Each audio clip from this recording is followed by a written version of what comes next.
안녕하세요. 저는 태희입니다. 김태희 씨?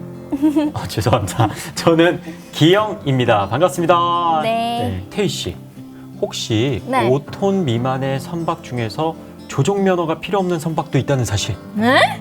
알고 계셨나요? 전혀 몰랐어요. 아니 아무리 소형 선박을 조종하더라도 소형 선박 조종사 면허? 아니면 뭐 수석레저 기부 면허? 그런 거 필요하지 않아요? 선박직원법 제2조에는 5톤 미만의 선박을 제외하고 있답니다. 그래서 낚시어선이나 유선, 도선, 여객선 등등의 선박은 조종 면허가 필요하지만 5톤 미만의 선박 중에는 면허가 필요 없는 경우도 있답니다. 2019년에서 2023년까지 16,446척의 선박 사고가 있었다고 합니다. 근데 이 중에서 5톤 미만의 선박이 전체 사고 선박의 44%를 차지했다고 합니다. 와, 굉장히 많네요. 하지만 걱정하지 마세요. 네? 오늘 다양한 사연들이 많이 도착해 있는데요. 그동안 궁금했던 내용을 모두 저희와 함께 차근차근 알아보시죠. 안녕하세요. 저는 5톤 미만의 선박을 운영 중인 선장입니다. 제가 방파제에서 천천히 출항하다가 접촉사고가 날 뻔했습니다. 근데 더 늦게 출발한 제가 기다려야 했다고 화를 내는 바람에 저도 관련법은 정확히 몰라서 일단 사과는 하긴 했는데 해안으로 길게 뻗어나온 육지 부분이나 부두, 방파제 등 인공시설물에 튀어나온 부분에서 알고 있어야 할 항법이 있다면 좀 알려주세요. 뒤늦게 나온 사연자님이 좀 조심해야 했다는 상대의 의견도 좀 맞는 것 같기도 하는데 항법은 어떻게 되어 있어요? 선박 입출항법 제13조 방파제 부근에서의 항법에 따르면 방파제 부근에서 항 바깥에서 항내로 들어갈 때에는 출항하는 선박을 기다렸다 들어가라고 하고 있습니다. 왜 우리들 엘리베이터 탈 때 먼저 내린 사람이 내리고 그 다음에 우리가 들어가는 것처럼 그런 경우인 거죠. 그렇다면 방파제나 인공 구조물과 같은 부두 등이 있을 때는 항로가 좀 좁아져서 사고가 날 확률이 높아질 것 같은데 또 이런 경우를 대비한 항법도 있나요? 그럼요. 부두 부근에서의 항법에는 육지 부분이나 부두, 방파제 등 인공시설물에 튀어나온 부분이나 정박 중인 선박을 오른쪽 배전에 두고 항행할 때에는 부두 쪽으로 접근하여 항행하고 부두를 왼쪽 배전에 두고 항행할 때에는 멀리 떨어져서 항행해야 합니다. 이런 규칙을 정확하게 알고 항행해야 이 좁은 공간에서 서로 부딪히는 일이 없겠죠. 그렇죠. 그럼 다음 사연 넘어가 볼까요? 그날은 배도 없고 날씨가 아주 좋은 날이었어요. 평소에 늘 다녔던 잘 아는 길이기도 하고 날씨도 좋으니까 얼른 집으로 돌아가서 쉬려고 앞지르기를 시도하기로 마음먹었습니다. 그때 상대방의 선박이 우회전하기 시작하더라고요. 그렇게 그만 충돌 사고가 나고 말았답니다. 만약 저처럼 앞지르기를 해야 하는 경우에 주의해야 할 점이 있다면 상세하게 알려주시면 감사하겠습니다. 바다에서는 차선처럼 눈에 띄는 선이 없어서 종종 이런 사고가 일어날 것 같은데요. 지금처럼 선로에서 다른 배를 앞질러야 할 때 알고 있어야 할 항법이 있을까요? 해상교통안전법 제78조 앞지르기 1항에 의하면 이렇게 적혀 있습니다. 앞지르기를 당하고 있는 선박에서 충분히 멀어질 때까지 그 선박의 진로를 피해야 한다. 이렇게요. 앞지르기를 하는 경우에는 상대에게 내가 앞지르기를 하고 있다는 사실을 인지할 수 있도록 하고 어떠한 상황에서도 안전하게 항행하도록 앞지르기를 당하는 선박과 충분한 거리를 두고 운항해야 합니다. 맞아요.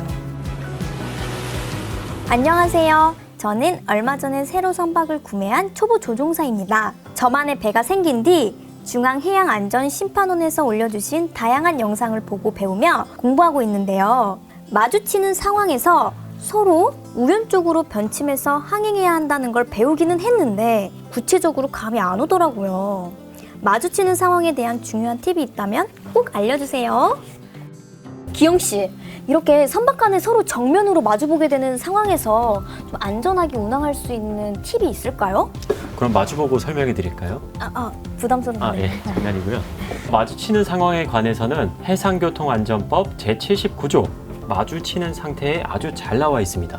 먼저 1항에는 마주치는 상황에서는 서로 우회전해서 통과하라고 하고 있습니다. 우회전. 그리고 2항에는 마주치는 상황을 확인하는 팁이 아주 자세하게 나와 있는데요. 네. 밤에는 마스트 등과 양쪽에 달린 현등의 불빛을 통해 확인하고 낮에는 선수와 선미가 일직선이 되는 것으로 확인하는 방법이 있습니다. 그리고 만약에 선박 간의 조우 상태가 애매하면 애매하면?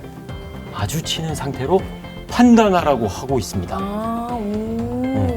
이번 사연은 선박 접촉 사고 사연인데요. 그래서 이번에는 저희가 자동차 사고 전문 한땡철님처럼 사고 블랙박스를 보시면서 항법 설명 좀 부탁드릴게요. 네, 한번 해보겠습니다. 화이팅! 화이팅!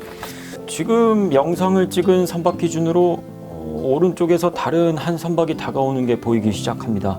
서로 신호를 주지만 아무도 피하지 않네요. 아이고, 이런 그대로 충돌하고 맙니다. 어때? 좀 비슷했나요? 저는 두 조종사의 책임이 5대5인 것 같은데요. 제 생각에는 그 초록색 배가 조금 더 과실이 큰 것 같아요. 같이 피하지 않았는데 똑같이 잘못한 거 아니에요? 초록색 배에서 볼 때 오른쪽에서 빨간색 상대 선박이 이렇게 오고 있죠? 이럴 땐 초록색 선박이 미리 우회전해서 빨간색 배가 안전하게 지나갈 수 있도록 해야 한다고요. 상대방이 오른쪽에 있을 땐 내가 먼저 우회전! 안녕하세요. 저는 초보 항해사입니다. 제가 다음 주에 가는 곳이 수로가 매우 좁은 곳을 지나가더라고요. 좁은 수로를 지나야 하는 경우에 알고 있으면 좋을 항법을 좀 알려주세요. 해상교통안전법 제74조에 잘 나와 있는데요. 항로의 오른편 끝쪽으로 붙어서 항행하는 것이 기본입니다. 또 좁은 수로에서는 선박 길이가 20m 미만의 크기가 작은 선박이나 범선, 그리고 어로 중인 선박은 다른 선박의 통항을 방해하지 않도록 주의해야 합니다. 그리고 앞지르기 할 때 반드시 서로 신호를 주고받은 이후에 상대 선박이 동의할 때 안전하게 앞지르기를 하셔야 합니다. 한강에서 자전거 탈 때도 지나갈게요. 맞아요. 지나가세요. 네. 그렇게 서로 경적을 울려서 서로의 위치를 인지한 후에 지나가는 것과 좀 비슷한 것 같은데 맞죠? 네, 맞아요. 인지하는 게 정말 중요한 것 같아요. 나 여기 있어요. 지나갔어요. 자, 이제 벌써 마지막 사연이 기다리고 있는데요. 벌써 마지막이에요? 네, 이분은 전라도에서 오신 사연자분 같은데, 태희 씨. 네? 한 번만 부탁드려도 될까요? 좋죠. 제가 또 구수하게 한번 살려보도록 하겠습니다. 아따, 안녕하세요. 저희는 자식들을 모두 결혼시키고 남편의 바람대로 바다로 내려와서 쬐끈한 선박 하나를 구매해가지고 남편이랑 어업을 하는 부부입니다. 문제는 바다에 갑자기 안개가 끼는 경우가 꽤 많더라고요. 그러면 이런 경우에는 어떻게 대처를 해야 되는지 좀 안전하게 항해하는 방법 좀 알려주세요. 기영씨, 요즘 배에는 레이더가 잘 되어 있던데 날씨가 항해에 많은 방해를 주나요? 최근에는 레이더뿐만 아니라 다양한 보조 장비들의 기능이 발달되어 있는 것이 사실입니다. 네. 하지만 절대 장비를 100% 확신해서는 안 되거든요. 예를 들면 파도가 높은 경우에는 레이더를 잘 잡지 못하는 경우도 많아요. 이와 관련해서 해상교통안전법 제84조가 있는데요. 네. 제가 너무 길어서 뭐야? 보셨죠? 너무 길고 자, 복잡한데? 제가 중요한 딱 4가지만 뽑아서 설명드릴게요. 자, 첫째, 앞이 잘 안 보이는 상황에서는 당연히 안전하게 속도를 줄여서 운항하는 감속 운행.